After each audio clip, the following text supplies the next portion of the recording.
Hello and welcome. In today's video, we are going through LNG deal and portfolio analysis. We're using an example LNG portfolio that we've created. And in this session, we're focusing on the outputs of that portfolio and visualizations that we have produced using the underlying data in Lacima Analytics. We're focusing on real-world problems and showing how analytics can be used to add value to an LNG business. Okay, right. So looking at what we cover, we have deal capture. So deal capture is just entering the details of a trade or a deal. So that could be a single trade, it could be a 20-year strip. We're entering the contract details. So lift, delivery, any flexibility terms, and the pricing or pricing functions for the deal. Deal analysis has been a big area that our clients are focusing on. Here we're looking at valuation. So what is the value of the deal? How does that value move through time? What are the values of the individual flexibility components of the deal? What is the intrinsic and extrinsic value of the deal? What is the distribution of value? So what is the risk-reward profile?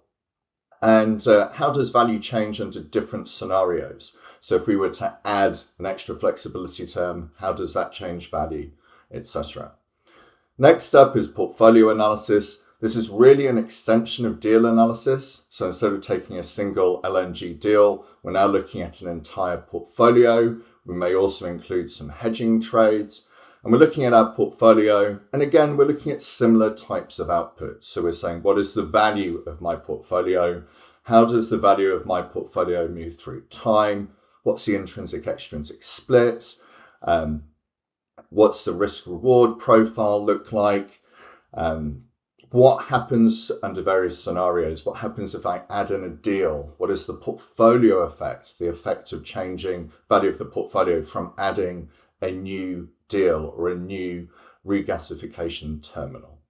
And finally, risk analysis. This is really a type of portfolio analysis. So here we're looking at a portfolio and we're saying for that portfolio, what are my market and credit risk metrics? For example, parametric VaR, Monte Carlo VaR, historical VaR, and for credit, things like PFE.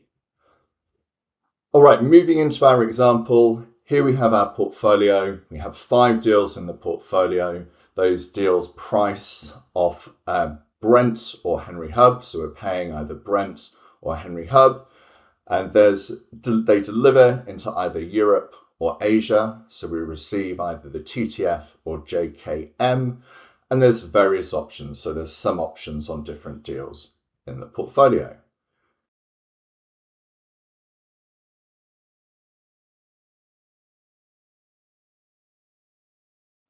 So here we have the visualizations. So this is showing us the total value of our portfolio, and it's showing us in different dimensions. So here we have the value by deal, so deals 1 to 5. Here we have the value by region, showing the US, Middle East, and Asia. And here we have value through time. So you can see value starts off fairly high and then peters out over time as some of the deals roll off. So the view we have here, the default view, is showing the entire portfolio. I can click on an element and I can show how that element looks relative to the rest of the portfolio. So here I've clicked deal 2 and it's showing how deal 2 looks relative to the portfolio. So you can see that it's US and it's a significant chunk of the US exposures value. And I can see that it's through time, it's focused on 2024 and 2025, and it makes up a relatively small proportion of the overall portfolio value. What we can also do is drill down into an element. So here I've clicked on deal 2. This shows deal 2 on its own. This is good for spotting detail. So here we have 2024, 2025, and we can see that the value is actually quite seasonal, and most of the values coming through winter and Q1. Moving into the next view, so we have value, we also have the components of value. Where did that value come from? So here again, we have deals 1 to 5, and we can see that deal 5 has a relatively large margin and deal 4 has a relatively small margin. So here we've taken specific elements, but we have the underlying data to produce much more detailed views of different types of things that could be of interest within a portfolio. So shipping costs, canal costs, lift costs, delivery costs, etc. The data is there. Moving into the next one, we have intrinsic and extrinsic value. So this has been a big focus for our clients. Intrinsic value, that's the value of the deal against today's prices. And if prices didn't change from today, this would be the value that you get from the deal. So it's pretty straightforward to work out what that is. Clients are comfortable with it. People can calculate intrinsic value relatively easily. Extrinsic value, that's the additional value that you get from changes in prices from now until the end of the delivery, until the deal terminates. That is very hard to calculate. It requires to be able to simulate prices. It requires to have a model that can accurately value the options within the deal.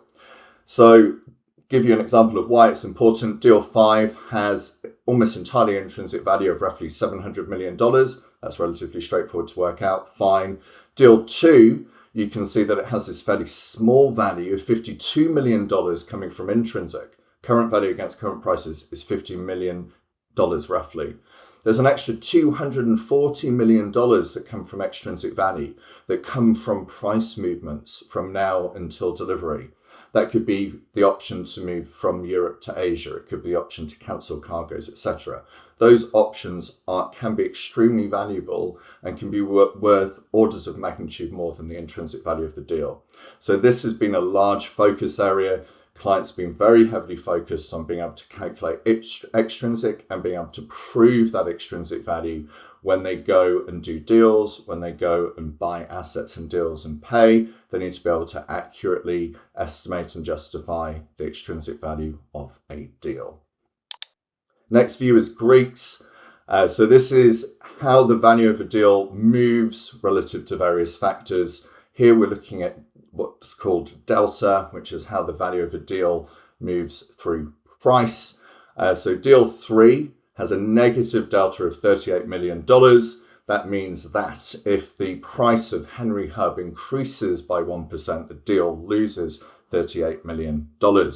Earlier, I said that we were paying Brent or Henry Hub for each of these 5 deals. So if we're paying Henry Hub and the price of Henry Hub goes up, that means that it costs us more money. We lose money overall. That's why it's negative. Conversely, we receive JKM or TTF because we're selling into Asia or Europe. So that's what the 22 million and 7 million are showing us here. In our next view, we're looking at a scenario. So here we're saying, what are we currently doing with our portfolio? And then what if we change something? So a lot of LNG analysis comes down to this type of analysis. You'll be looking at adding in flexibility terms, adding in new deals, adding in hedging portfolios, looking at changes to the underlying assumptions of how prices move. In here, we're looking at the effect of volatility. So let's zoom in again on deal 2. So we're saying deal 2, we did a 1% volatility change. We were making $322 million on the deal. And then with our change in volatility, we make $350 million. So we're making an extra $30 million, a 10% increase in value from a 1% increase in volatility. So this kind of scenario is looking at the effects of an event happening such as war. So the issues that we've been having in Ukraine and the issues in Israel and Iran, those are volatility type shocks. And we want to see how our portfolio performs under those shocks. And finally, deal distribution. So deal distribution is the risk-reward characteristics of our deal or portfolio. So here we're looking at how wide the distribution is, which is how risky the deal is, how much skew it has, how much it is skewed to the left or right. If we're skewed to the right, that means that there's more upside risk than downside risk. And conversely, if you're skewed to the left, there's more downside risk than upside risk. And finally, fat tails, so how likely extremes are. So again, companies used to just look at the mean and say, okay, my portfolio has $1.7 billion, fine, forget about it, we're done. Now companies are very interested in the risk reward profile of their portfolio and their deals. They want to work out what are the characteristics that their business wants and are comfortable with. So do we want positive skew? Yes. Do we want fat tails to the upside? Yes. Do we want low standard deviation? Yes. So companies will be looking at the risk reward profile that they want and then trying to come up with ways to engineer it.